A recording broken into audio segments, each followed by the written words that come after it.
What is the strange connection between Kate Bush and the city of Belfast? It dates all the way back to the mid-80s. I met up with two men who should help us uncover the mystery of the Cloudbuster. About 5 years ago we started putting together our Northern Ireland music exhibition, which was kind of stories and artefacts about our journey from the 50s onwards. And at the same time we started to script and author a bus tour, musical bus tour, which took you around Belfast. And it was simple enough to talk about Van Morrison in East Belfast and Gary Moore and Ruby Murray as you went down the Donegal Road and the McPeak family in West Belfast.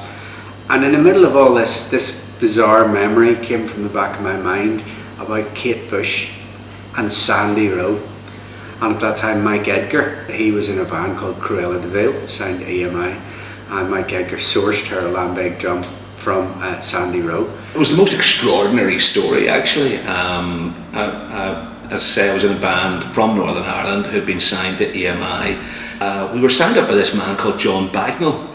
He was our A&R guy, and God bless him, he had only ever signed 3 bands. I think 2 of them were, the other 2 apart from our band were Kate Bush and Queen, and then he signed this dodgy band from Belfast. So as they say, 2 out of 3 ain't bad. The other 2 made it, and we sort of faded off into oblivion. But it was an amazing man, and Kate Bush was just huge at that time. It was 1983.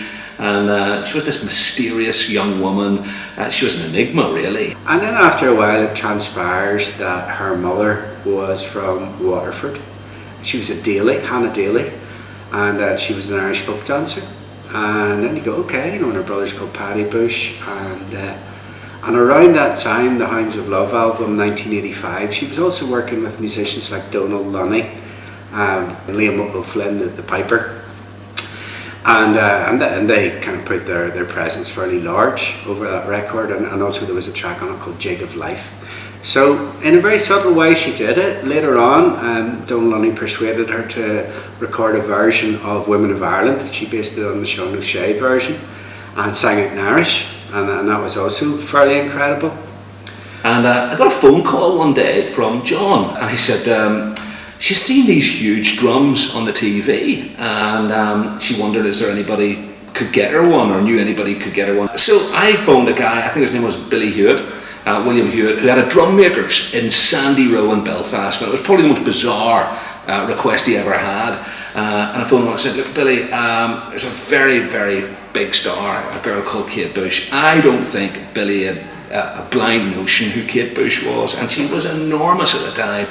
And he said, yes. And I said, she wants one of your really big lambeg rope drums. And he said, right. And I said, could you make her one? And he said, yeah, of course, if the price is right, I'll make her one. I said, well, how much is the price? And I can't really remember, but say it was 300 quid or something of that nature at the time.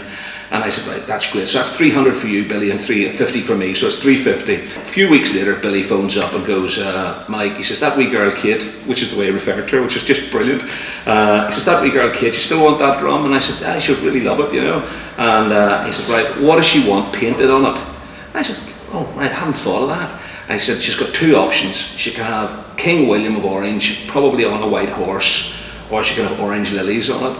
And I said, well, to be honest, Billy, I actually don't think she'll probably want either of those. That's not her kind of gig, you know. But listen, I'll have a word. And Kate came back with it'll be Fluffy Clouds, and I think he charged her extra for it. And Billy, she said, what? And I said, white fluffy clouds.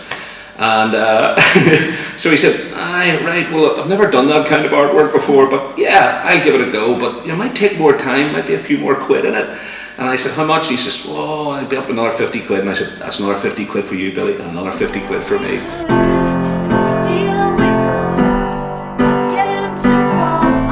So it made its way in the Hounds of Love, Cloudbusting, all those really running up that hill. If you listen to that now, it's a lambeg drum. It's just stunning sounding. So she may be from Kent, but there's a bit of Kate Bush that we will claim for Belfast and certainly claim for Ireland, and we're very proud to reference her on our Belfast Music Bus Tour.